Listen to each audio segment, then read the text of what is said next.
In this video, I'll show you how to add captions in Capcut. First, open Capcut and create a new project. Import your video and add it to the timeline. Next, click the text option from the toolbar.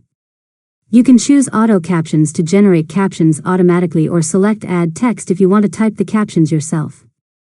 Now, if you're using auto captions, choose the language spoken in your video and click generate.